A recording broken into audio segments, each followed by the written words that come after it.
ഓം നമഃ ശിവായ. ശിവം എന്ന് പറഞ്ഞാൽ മംഗളം എന്നാണ് അർത്ഥം.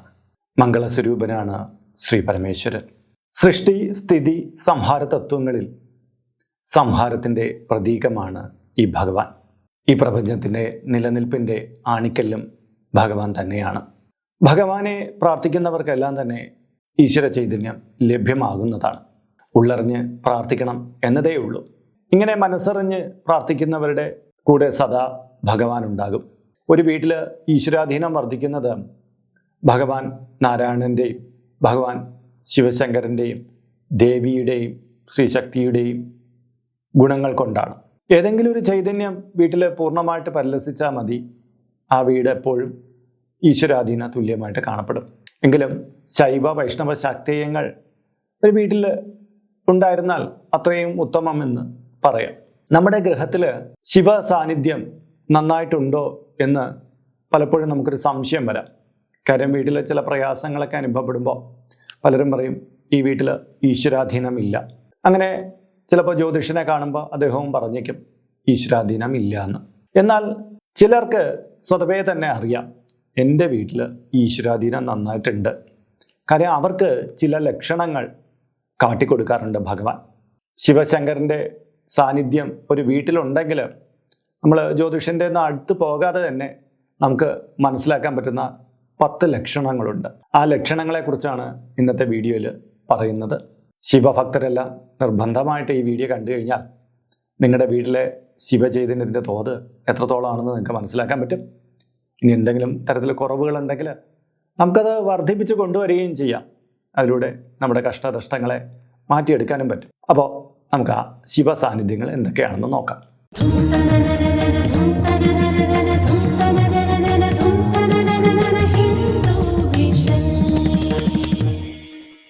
നമസ്കാരം, ഞാൻ RJ അയ്യർ, ഹരിചന്ദന മഠം. ശിവചൈതന്യം വീട്ടിൽ വന്നാൽ ആദ്യം നമുക്ക് മനസ്സിലാക്കാൻ പറ്റുന്ന പ്രത്യക്ഷ ലക്ഷണം എന്ന് പറഞ്ഞാൽ നമ്മുടെ വീടിൻ്റെ പരിസരങ്ങളിലും മറ്റും ചകോര പക്ഷിയുടെ, ഉപ്പൻ എന്ന് പറയുന്ന കിളിയുടെ സാന്നിധ്യം ഉണ്ടാവും. രാവിലെ അത് വീട്ടിലും പരിസരങ്ങളിലൊക്കെ വന്നിരുന്ന് ചിലച്ചു കൊണ്ടിരിക്കും. ഈ സംഗീതാത്മകമായ ശബ്ദം ഇത് ഭഗവാന്റെ തിരുനാമങ്ങൾ പോലെയാണ് കാണപ്പെടുക. ഇത് ഭഗവാന്റെ പ്രത്യക്ഷ സാന്നിധ്യത്തെ സൂചിപ്പിക്കുന്നതാണ്. ചകോര പക്ഷി വീടിൻ്റെ പരിസരത്തുണ്ടെങ്കിൽ തീർച്ചയായിട്ടും നമ്മൾ ശിവനാമങ്ങൾ മനസ്സിൽ ജപിക്കുക.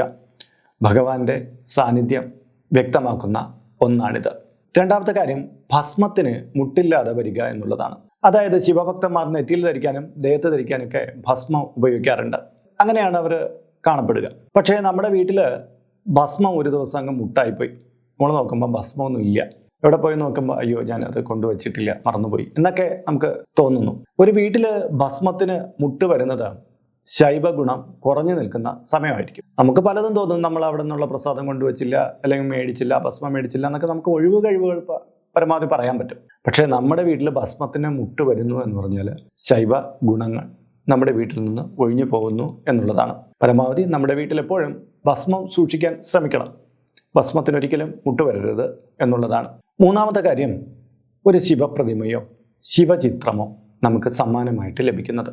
നമ്മുടെ വീട്ടിൽ ചില ആഘോഷവേളകളിലോ മറ്റ് മുഹൂർത്തങ്ങളിലോ ഒക്കെ നമുക്ക് ചില കാര്യങ്ങൾ ചിലർ സമ്മാനമായിട്ട് തരും. ചിലപ്പോൾ നമ്മെ അഭിനന്ദിക്കാനോ അല്ലെങ്കിൽ നമ്മളെ കാണാൻ വരുന്ന ഒരാളോ നമുക്കൊരു സമ്മാനമൊക്കെ ചിലപ്പോഴൊക്കെ തന്നേക്കാം. അതിൽ ശിവഗുണമുള്ള എന്തെങ്കിലും സമ്മാനമായിട്ട് കിട്ടുക, പ്രധാനമായിട്ട് ഒരു ശിവൻ്റെ ചിത്രം കിട്ടുക, അല്ലെങ്കിൽ ഒരു പ്രതിമ കിട്ടുക, അല്ലെങ്കിൽ ശിവനുമായിട്ട് സാന്നിധ്യപ്പെടുന്ന എന്തെങ്കിലും ആഭരണങ്ങളോ ചിലപ്പോൾ ലോക്കറ്റുകളോ അങ്ങനെയൊക്കെയുള്ള കാര്യങ്ങൾ നിങ്ങൾക്ക് കിട്ടുകയാണെങ്കിൽ നിങ്ങളുടെ ഗൃഹരാശിയിൽ ശിവഗുണം വർദ്ധിച്ചു വരുന്നതിൻ്റെ ലക്ഷണമാണ്. ഇത് പ്രധാനപ്പെട്ട ഒന്നാണ്. നാലാമത്തെ കാര്യത്തിലേക്ക് കടക്കുന്നതിന് മുമ്പ് ഇതിൻ്റെ കീഴെ കമൻറ്റ് ബോക്സിൽ, ഇതിൻ്റെ ഡിസ്ക്രിപ്ഷൻ ബോക്സിൽ നമ്മുടെ വാട്സപ്പ് ചാനലിൻ്റെ ലിങ്ക് കൊടുത്തിട്ടുണ്ട്. അതിലൂടെ നിങ്ങൾക്ക് ചാനലിൽ പ്രവേശിക്കാവുന്നതാണ്. ഒട്ടേറെ ഹൈന്ദവ ആചാര സംബന്ധമായ കാര്യങ്ങൾ, മോട്ടിവേഷൻ സംബന്ധമായിട്ടുള്ള കാര്യങ്ങളൊക്കെ അതിൽ സൗജന്യമായിട്ട് കിട്ടുന്നതാണ്. മാത്രമല്ല ഇപ്പോൾ ജോയിൻ ചെയ്യുന്നവർക്ക് നിങ്ങളുടെ പിറന്നാളിന്, മാത്രമല്ല നിങ്ങളുടെ കുടുംബാംഗങ്ങളുടെ പിറന്നാളിന് സൗജന്യമായിട്ട് പുഷ്പാഞ്ജലി അർച്ചനകൾ നടത്തി കിട്ടുന്നതുമാണ്. അപ്പോൾ അതും കൂടി പ്രയോജനപ്പെടുത്തുക. നാലാമത്തെ കാര്യം, രാത്രി സമയത്ത് ഓങ്കാരനാദം കേൾക്കുക എന്നുള്ളതാണ്. ഓങ്കാരം എന്ന് പറഞ്ഞാൽ പ്രപഞ്ചനാദാണ്, ഭഗവാന്റെ ധ്വനിയാണ് എന്നാണ് പറയപ്പെടുന്നത്. അപ്പോൾ ഈ പ്രപഞ്ചത്തിൻ്റെ നാദം രാത്രിയിൽ എപ്പോഴോ അർദ്ധമയക്കത്തിലോ നമ്മൾ ഉണർന്നു കിടക്കുമ്പോഴോ എവിടെ നിന്നോ കേൾക്കുക. ചിലപ്പോൾ ക്ഷേത്രത്തിൽ നിന്നായിരിക്കാം, അല്ലെങ്കിൽ നമുക്ക് എവിടെ നിന്നോ ഓങ്കാരം കടന്നു വരുന്നതായിട്ട് തോന്നുന്നതായിരിക്കാം. പക്ഷെ അങ്ങനെയൊന്നും ഉണ്ടാവുക, ഒരു അനുഭവം ഉണ്ടാവുക, അത് ഭഗവാന്റെ സാന്നിധ്യത്തെ വിളിച്ചോതുന്ന ഒന്നാണ്. അഞ്ചാമത്തെ കാര്യം എന്ന് പറഞ്ഞാൽ സ്ഥിരമായിട്ട് നമ്മൾ ശിവനെയും പാർവതിയെ സ്വപ്നം കാണുന്നത് എന്നുള്ളതാണ്. എല്ലാവർക്കും കാണാൻ കഴിയുന്ന ഒന്നല്ല ഈ ശിവനെയും പാർവതിയെ സ്വപ്നം കാണുക എന്നുള്ളത്. അത് അചഞ്ചലമായ ഭക്തിയുള്ളവർക്ക് മാത്രം ലഭ്യമാകുന്ന കാര്യമാണ്. എന്നാൽ ശിവനെയും പാർവതിയെയും ഒരുപോലെ സ്വപ്നം കണ്ടുകൊണ്ടിരിക്കുന്നത് ഏറെ ഗുണകരമാണ് എന്നാണ് പറയാനുള്ളത്. ഈ സ്വപ്നം കണ്ടു കഴിഞ്ഞാൽ എല്ലാവരോടും പറഞ്ഞു നടക്കരുത്. കാര്യം ദൈവ സ്വപ്നങ്ങൾ നമ്മൾ മറ്റുള്ളവർക്ക് പറഞ്ഞു നടക്കാൻ പാടില്ല എന്നാണ്. എന്നാൽ അതിൻ്റെ ഗുണം കുറഞ്ഞു പോകും. എങ്കിലും നിങ്ങൾക്ക് എന്നും ശിവനെ സ്വപ്നം കാണാൻ കഴിയുന്നത് വളരെ മഹത്തരമായിട്ടുള്ള കാര്യമാണ്. ഇത് കുടുംബത്തിനകത്തുള്ള ഒട്ടുമിക്ക പേർക്ക് ഇങ്ങനെ സ്വപ്നം കാണാൻ പറ്റുകയാണെങ്കിൽ ആ വീട്ടിൽ പൂർണ്ണമായിട്ടും ശിവഗുണമുണ്ട് എന്ന് നമുക്ക് ഉറപ്പിക്കാം. ആറാമത്തെ കാര്യം, വീട്ടിലെ പശു കാളക്കിടാവിനെ പ്രസവിക്കുക എന്നുള്ളതാണ്. ഗ്രാമാന്തരീക്ഷത്തിൽ എല്ലാ വീടുകളിലും പശു ഉണ്ടായിരുന്ന ഒരു കാലഘട്ടം ഉണ്ടായിരുന്നു. പക്ഷേ ഇന്ന് വളരെ അപൂർവമായിട്ടാണ് നമ്മുടെയൊക്കെ വീടുകളിൽ പശുക്കൾ ഉണ്ടാകുക. അങ്ങനെയുള്ള കുറച്ച് പേരേ ഉള്ളൂ. അതുകൊണ്ട് തന്നെ എല്ലാവർക്കും ഈ അനുഭവം ഉണ്ടാകണമെന്നില്ല. വീട്ടിലെ പശു പ്രസവിക്കുമ്പോൾ കാളക്കിടാവാണെങ്കിൽ പലർക്കും വല്ലാത്ത ദുഃഖമാണ്. അയ്യോ, പശുക്കിടാവായിരുന്നെങ്കിൽ കുറച്ചുകൂടി മെച്ചമായിരുന്നു എന്നുള്ള രീതിയിൽ. പക്ഷേ മനസ്സിലാക്കുക, കാളക്കിടാവിൻ്റെ ചൈതന്യം, കാളക്കിടാവിനെ ഒരു പശു പ്രസവിക്കുക എന്ന് പറയുന്നത് അവിടെ ശൈവഗുണം വർദ്ധിപ്പിച്ചു കൊണ്ടുവരുന്നതാണ്. ഇത് കാളക്കിടാവിനെ പ്രസവിച്ചാൽ മാത്രമല്ല നമുക്ക് വീട്ടിൽ ശൈവഗുണം വരിക.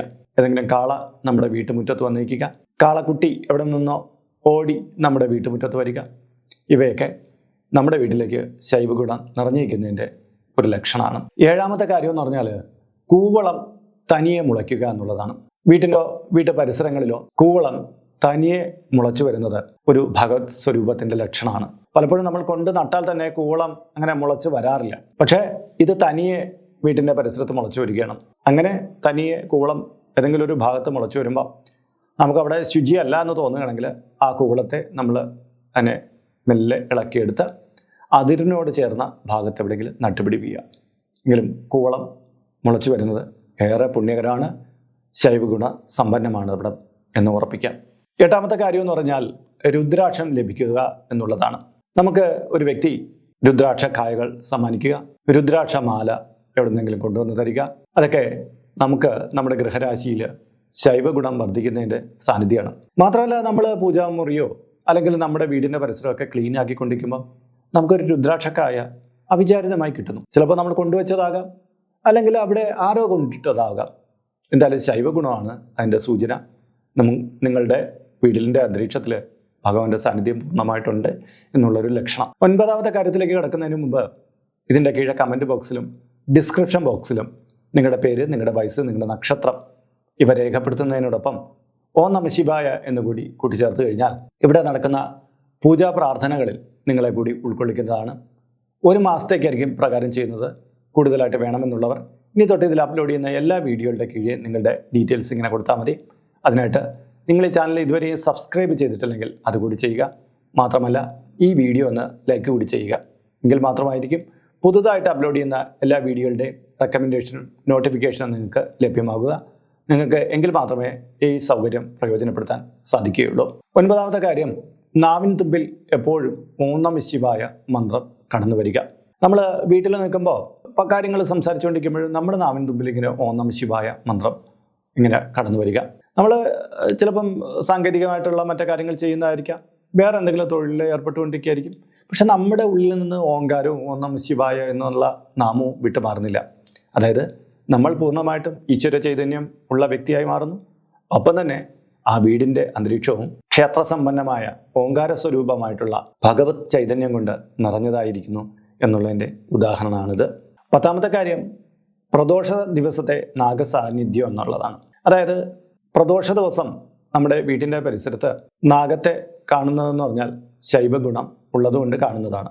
എന്നാൽ വീട്ടിനകത്ത് നാഗം കയറി വരുന്നത് അത്ര ഗുണകരമായിട്ടുള്ള കാര്യമല്ല. നമ്മൾ വീട്ടിൻ്റെ പരിസരത്തായിരിക്കും ഇത് കാണുക എന്നുള്ളതാണ്. അപ്പോൾ അങ്ങനെ ഒരു സാന്നിധ്യം കാണുന്നത് ഗുണകരമാണ്. എന്നാൽ വളരെ ഡേഞ്ചറസ് ആയിട്ടുള്ള പാമ്പുകളാണ് നിങ്ങളുടെ പരിസരത്ത് കാണപ്പെടുന്നതെങ്കിൽ അതിനെ സൂക്ഷിക്കണം, അതിനെ റെസ്ക്യൂ ചെയ്യാനുള്ള ഏർപ്പാടും ചെയ്യണം. കാരണം ദൈവസാന്നിധ്യം എന്ന് പറഞ്ഞ് പാമ്പിൻ്റെ അടുത്ത് നിന്ന് ചില ഗോഷ്ഠികളൊക്കെ കാണിക്കുന്ന ചിലരുണ്ട്. അതൊക്കെ ഡേഞ്ചറായിട്ടുള്ള കാര്യങ്ങളിലൊക്കെ കാരണമാകും. നമ്മൾ ഭക്തി അതിൻ്റേതായ തലത്തിൽ ചിന്തിക്കണം. അതിന് പകരം ഭക്തി ഭ്രാന്ത് പോലെ കാണിക്കരുത്. അതായത് ഞാൻ കണ്ടിട്ടുള്ള ഒരു വ്യക്തി നാഗത്തിനെ കണ്ടപ്പോൾ ഓടിച്ചെന്ന് അതിന് മുന്നിൽ കമിഴ്ന്ന് കിടക്കുന്നു. ആ നാഗം അങ്ങ് എഴഞ്ഞു പോയി, ഇല്ലെങ്കിൽ അയാൾക്കത് കടിപറ്റുമായിരുന്നു. ഈ നാഗം എന്ന് പറഞ്ഞാൽ അതൊരു നിമിത്തമായിട്ട് വരുന്നതാണ്. അത് ദൈവമായിട്ട് നമ്മൾ കണക്ക് കൂട്ടേണ്ടതില്ല. അതൊരു നിമിത്തത്തിന് വേണ്ടി വന്നു എന്നതേ ഉള്ളൂ. അപ്പോൾ പിന്നെ അതിൻ്റെ മുന്നിൽ ചെന്ന് കഴിഞ്ഞാൽ അതിൻ്റെ സഹജമായ വാസന എന്ന് പറഞ്ഞാൽ അത് കടിക്കുക എന്നുള്ളതാണ്. അതുകൊണ്ട് അത്തരം കാര്യങ്ങളൊന്നും ചെയ്തേക്കരുത് എന്നുകൂടി എന്നോടൊപ്പം കൂട്ടിച്ചേർക്കുന്നു. അപ്പോൾ ഇന്നത്തെ വീഡിയോ ഇവിടെ പൂർണ്ണമാവുകയാണ്. അപ്പോൾ നിങ്ങളുടെ വീട്ടിൽ ഈ ശൈവ സാന്നിധ്യം ഉണ്ടോ എന്നുള്ളതിനെക്കുറിച്ച് നിങ്ങൾക്ക് പറയാവുന്ന കാര്യങ്ങൾ എൻ്റെ കീഴെ കമൻറ്റ് ബോക്സിൽ പറഞ്ഞാൽ ഗുണകരമായിരിക്കും. അപ്പോൾ ഇന്നത്തെ വീഡിയോ ഇവിടെ പൂർണ്ണമാവുകയാണ്. ഇതുമായി ബന്ധപ്പെട്ട നിങ്ങളുടെ അഭിപ്രായങ്ങൾ, നിർദ്ദേശങ്ങൾ കൂടി പങ്കുവയ്ക്കുക. ഇതിൽ കാണുന്നത് എൻ്റെ വാട്സപ്പ് നമ്പറാണ്. ജ്യോതിഷ സംബന്ധമായതും പൂജാ സംബന്ധമായതുമായ അപ്പോയിൻമെൻറ്റിന് വേണ്ടിയിട്ടാണ് ഇത് നൽകിയിരിക്കുന്നത്. നേരിട്ട് വിളിച്ചു കഴിഞ്ഞാൽ കിട്ടുകയില്ല. നിങ്ങളുടെ പേര്, നിങ്ങളുടെ സ്ഥലം ഇവ രേഖപ്പെടുത്തി വാട്സപ്പിലൂടെ മെസ്സേജ് ചെയ്യുക. അപ്പോൾ അഡ്മിൻ ഒരു മാർഗ്ഗനിർദ്ദേശം അയച്ചു നൽകുന്നതാണ്. ആ മാർഗ്ഗനിർദ്ദേശം അനുസരിച്ച് അപ്പോയിൻമെൻ്റ് എടുത്തിട്ട് വിളിക്കാവുന്നതാണ്. അപ്പോൾ മറ്റൊരു വീഡിയോ, മറ്റൊരു വിശേഷമായിട്ട് വീണ്ടും കണ്ടുമുട്ടും വരെ എല്ലാവർക്കും നമസ്കാരം. നിങ്ങളുടെ സ്വന്തം RJ ഹരിചന്ദ്ര മഠം. നമസ്തേ.